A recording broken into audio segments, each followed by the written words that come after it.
Hey guys, welcome back to our channel. Hope you all doing good. So இன்றைக்கும் வந்துட்டு ஒரு cooking vlog தான் பார்க்க போகிறோம். பட் அந்த குக்கிங் vlogல ஒரு சின்ன டிஃப்ரென்ஸ் இருக்க போகுது. நான் என்னோடய கசின்ஸ் எல்லோரும் சேர்ந்து ரொம்ப ஜாலியாக ஃபன்னாக ஒரு குக்கிங் பண்ணோம். ஸோ அதை தான் உங்களோட ஷேர் பண்ண போகிறேன்.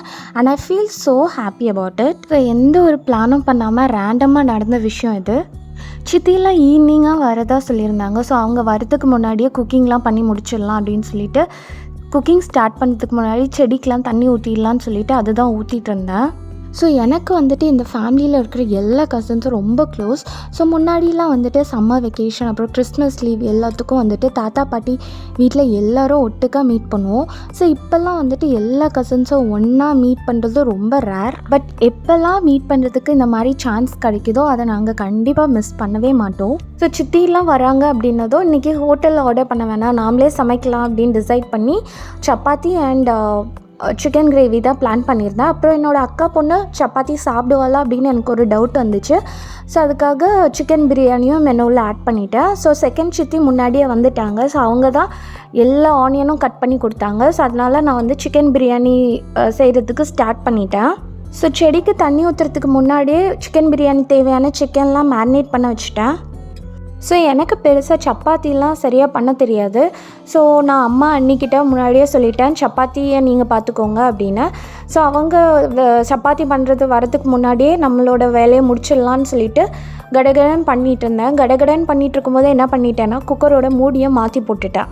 ஸோ எனக்கு கிச்சனில் ரொம்ப பயமான ஒரு வேலை என்ன அப்படின்னு பார்த்திங்கன்னா இந்த குக்கரை ஹேண்டில் பண்ணுறது தான். ஸோ குக்கரில் இருந்து ஏதாவது வித்தியாசமாக ஒரு சவுண்ட் வந்தாலே உடனே ஸ்டவ் ஆஃப் பண்ணிடுவேன். பிரியாணி பண்ணுறதுக்காக சிக்கனை வேக வைக்கும்போது தான் குக்கர் மூடியை மாற்றி போட்டுட்டேன். ஸோ அதுக்கப்புறம் இன்னொரு பர்னரில் வந்து கிரேவி பண்ணலாம் அப்படின்னு சொல்லி குக்கர் வச்சுருந்தேன். ஸோ அந்த குக்கரை மூடுறப்போ தான் வந்துட்டு அந்த மூடியை பார்க்குறப்ப தான் எனக்கு ரியலைஸே ஆச்சு அந்த குக்கரில் மூடி மாற்றி போட்டுட்டோம் அப்படின்னு. ஸோ அதுக்கப்புறம் சரி பண்ணிவிட்டு சிக்கனையும் வேக வச்சுட்டு இந்த சைடில் வந்துட்டு கிரேவி பண்ணுறதுக்கு ஸ்டார்ட் பண்ணிட்டேன். சைட்லேயே அக்காவும் அண்ணியும் வந்துட்டு சப்பாத்திக்கு மாவு பிசைஞ்சிட்டு இருந்தாங்க. ஸோ இந்த குக்கிங் வந்துட்டு எல்லோரும் சேர்ந்து பண்ணுற மாதிரி பிளானே கிடையாது. ஸோ எல்லோரும் வரதுக்கு முன்னாடி நாமளே பண்ணி முடிச்சிடலாம் அப்படின்னு தான் நினச்சிட்டு இருந்தேன். ஸோ வழக்கம் போல் லேட் ஆகிடுச்சு. ஸோ எல்லோரும் சேர்ந்து குக் பண்ணுற மாதிரியான ஒரு ஜாலியான மொமெண்ட் கிடச்சிது. ஸோ எனக்கு ரொம்ப ஹாப்பியாக இருந்தது. ஸோ என்னோடய ஒவ்வொரு கசின்ஸும் ஒவ்வொரு டைப். ஸோ எல்லா கேட்டகரியிலையும் எனக்கு கசின்ஸ் இருக்காங்க. ஸோ சில பேருக்கு நான் அட்வைஸ் பண்ணுவேன், சில பேர் எனக்கு அட்வைஸ் பண்ணுவாங்க, சில பேரை நான் கலாய்ப்பேன், சில பேர் என்ன கலாய்ப்பாங்க, சில பேர்கிட்ட ஃப்ரெண்ட் ஜோனில் இருப்போம், சில பேர்கிட்ட அப்படியே ரெஸ்பான்சிபிலிட்டியாக சிஸ்டர் ஜோனில் இருப்போம். ஸோ அந்த மாதிரி எல்லா கேட்டகரியிலையும் கசின்ஸ் இருக்காங்க. ஸோ எல்லோரும் ஒன்றா மீட் பண்ணுறப்போ அவ்வளோ ஜாலியாக இருக்கும். எனக்கு அந்த மொமெண்ட் ரொம்ப ரொம்ப பிடிக்கும். ஸோ நான் சிக்கன் கிரேவி பண்ணுறதுக்கு வெங்காயம் வதக்கிட்டுருக்கேன். ஸோ கிரேவி பண்ணுறதுக்கு எப்பயுமே சின்ன வெங்காயம் அண்ட் பெரிய வெங்காயம் ரெண்டுமே சேர்த்து ஆட் பண்ணுவேன். என்னை பொறுத்தவரையிலையும் ஒரு கிரேவி நல்லா வர்றதுக்கு வெங்காயம் அண்ட் தக்காளி நல்லா வதங்கினாலே போதும். நான் எப்பயுமே கொஞ்சம் டைம் எடுத்து வெங்காயம் அண்ட் தக்காளியை நல்லா வதக்கிடுவேன். ஒரு வேலையை எல்லோரும் எப்போயுமே ஒரே மாதிரி செய்ய மாட்டோம். எல்லாருக்கும் ஒரு டிஃப்ரெண்ட் ஸ்டைல் இருக்கும். ஸோ எனக்கு வந்துட்டு ஒரு பேட்டர்ன் செட் ஆகிருக்கும். ஸோ அந்த பேட்டர்ன் தான் எப்போயுமே ஃபாலோ பண்ணுவேன்.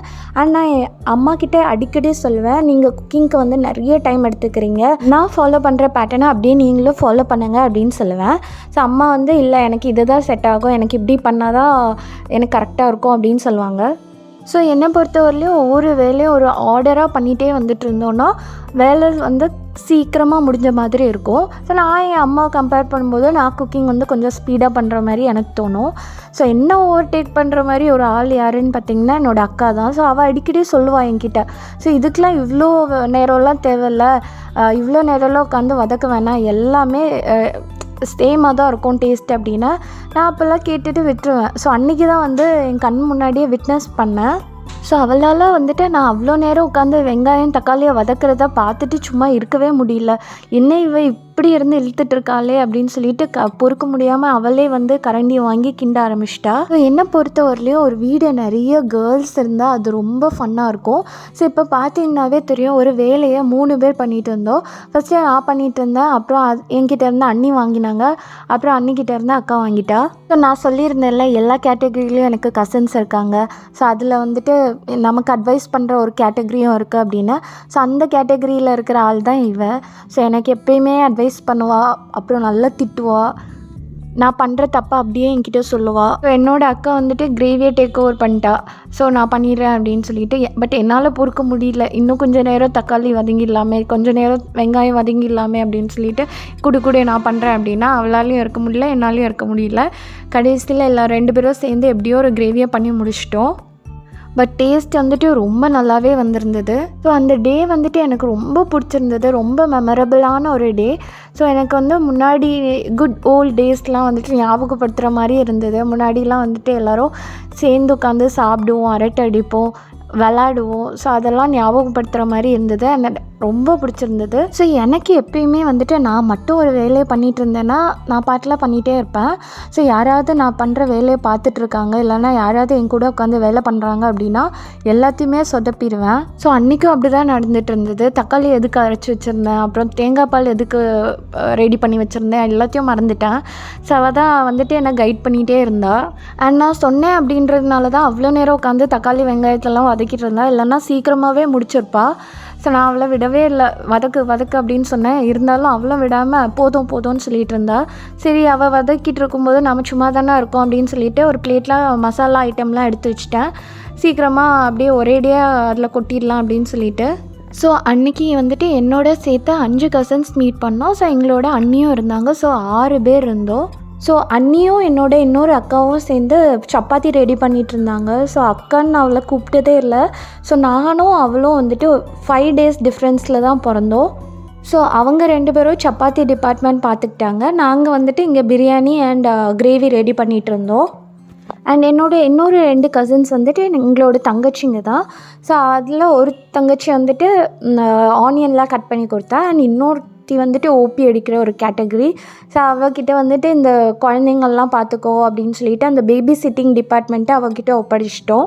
ஸோ எல்லாருக்குமே பிடிச்ச மாதிரியான ஒரு விஷயம் இருக்கும். ஸோ எனக்கு பிடிச்ச மாதிரியான ஒரு விஷயம் என்னென்னு பார்த்தீங்கன்னா இது தான். ஸோ எல்லோரும் சேர்ந்து டைம் ஸ்பெண்ட் பண்ணுறது எல்லாமே எனக்கு ரொம்ப பிடிக்கும்.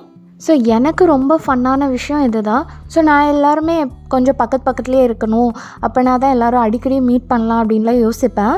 ஸோ என்னோடய தங்கச்சி அப்புறம் என்னோடய கொஞ்சம் கசின்ஸ்லாம் கொஞ்சம் பக்கத்துலேயே தான் இருக்காங்க. ஸோ நாங்கள் அடிக்கடி மீட் பண்ணுவோம். In that way I feel so happy and lucky. So ஒரு வழியாக நாங்கள் வந்துட்டு எங்களோட வேலையை முடிச்சுட்டு சப்பாத்தி டிபார்ட்மெண்ட்டுக்கு கிச்சனை ஒப்படைச்சிட்டு நாங்கள் எங்கள் ஹாலில் வந்து உட்காந்துட்டோம், டிவி பார்த்துட்டு இருந்தோம். அண்ட் நம்ம அம்மாவும் நம்மளும் டிவி பார்க்குறப்ப ரிமோட் வந்து நம்ம அம்மா கைக்கு போகாது, கண்ட்ரோல் நம்மக்கிட்ட இருக்கும். அண்ட் நம்மளும் நம்மளோட சின்ன பசங்களும் இருக்கிறப்ப ரிமோட் நம்ம கண்ட்ரோலில் இருக்காது, அவங்க கண்ட்ரோலுக்கு போயிடும். ஸோ அன்றைக்கி வந்துட்டு மோட்டு பட்லு தான் பார்த்துட்டு இருந்தோம். ஸோ சித்தி அம்மா எல்லோரும் மீட் பண்ணுறதுக்கு முக்கியமான காரணம் என்னென்னா எல்லோரும் சேர்ந்து அடுத்த நாள் ஒரு ஃபங்க்ஷன் வீட்டுக்கு போகிற மாதிரி இருந்தது. ஸோ அதுக்காக ட்ராவல் டைமில் சாப்பிட்றதுக்காக சித்தி வந்து நிறைய ஸ்நாக்ஸ் எடுத்துகிட்டு வந்திருந்தாங்க. ஸோ அதை தான் உட்காந்து பார்த்துட்ருந்தோம். அண்ட் பாதி ஸ்நாக்ஸை நாங்கள் அன்றைக்கி நைட்டே காலி பண்ணிட்டோம். ஸோ இதில் வந்துட்டு அந்த பாதி ஐட்டம் வந்து இந்த 90s கிட்ஸ் ஸ்நாக்ஸ் மாதிரி இருந்தது. முன்னாடியெல்லாம் நம்ம சாப்பிட்ற மாதிரியான ஐட்டம். அதில் எனக்கு ரொம்ப ஃபேவரட்டான ஒரு ஐட்டம் என்னென்னு பார்த்தீங்கன்னா தேன் மிட்டாய் தான். எனக்கு ரொம்ப பிடிக்கும் தேன் மிட்டாய். ஸோ இப்போல்லாம் தேன் மிட்டாய் வந்து அந்த பழைய டேஸ்ட்லாம் இல்லைன்னு அப்படின்னு யோசிச்சுட்ருப்பேன். அண்ட் புது ஃபேவரட்டான ஐட்டம் என்னென்னு பார்த்தீங்கன்னா இது தான். ஸோ இதோட பேர் எனக்கு கரெக்டாக தெரியல, பட் எனக்கு ரொம்ப பிடிச்சிருந்தது. இந்த லிட்ரலாக இந்த ஒரு பேக்கெட்டை நானே காலி பண்ணிட்டேன். அண்ட் எல்லோரும் வந்து உட்காந்து அக்கா பசங்க எல்லோரும் உட்காந்து சாப்பிட்டுட்டு இருந்தோம் ஷேர் பண்ணி. அண்ட் ரொம்ப ஜாலியாக இருந்தது. அண்ட் நம்ம தனியாக சாப்பிட்றத விட எல்லோரும் சேர்ந்து உட்காந்து சாப்பிட்றப்ப நம்ம கொஞ்சம் எக்ஸ்ட்ராவே சாப்பிடுவோம். நான் எப்போயுமே அப்படி தான், எல்லோரும் உட்காந்து ஜாலியாக பேசி சிரித்து சாப்பிட்டுட்டு இருந்தோன்னா நான் கொஞ்சம் நல்லாவே சாப்பிடுவேன். ஸோ நான் வந்துட்டு ஈஸியாக சப்பாத்தி அப்படின்னு சொல்லி மெனு டிசைட் பண்ணிட்டேன். பட் எல்லாேருக்கும் சேர்த்து சப்பாத்தி ரெடி பண்ணோன்னா அது கொஞ்சம் கஷ்டமான வேலை தான். பட் இருந்தாலும் அண்ணி அக்கா அப்புறம் சித்தி எல்லோரும் சேர்ந்து மேனேஜ் பண்ணி சப்பாத்தி எல்லாத்தையும் ரெடி பண்ணி முடிச்சிட்டாங்க. பட் நாங்கள் வந்துட்டு நானும் அக்காவும் வந்துட்டு எங்களோட வேலையை சீக்கிரமாக முடிச்சதுனால ரிலாக்ஸாக உட்காந்து பசங்க கூட விளாடிட்டு அப்புறம் நானும் அக்காவும் பேசி அப்படியே உட்காந்துட்டு இருந்தோம். ஒரு வழியாக எல்லா ஐட்டமும் ரெடி ஆகிடுச்சு. ஸோ எல்லோரும் ரவுண்டாக உட்காந்து பாயெல்லாம் போட்டு பேசி சிரித்து நல்லா சாப்பிட்டோம். ரொம்ப சூப்பராக போச்சு அந்த டேவே. எல்லோரும் ரொம்ப ஹாப்பியாக இருந்தோம்.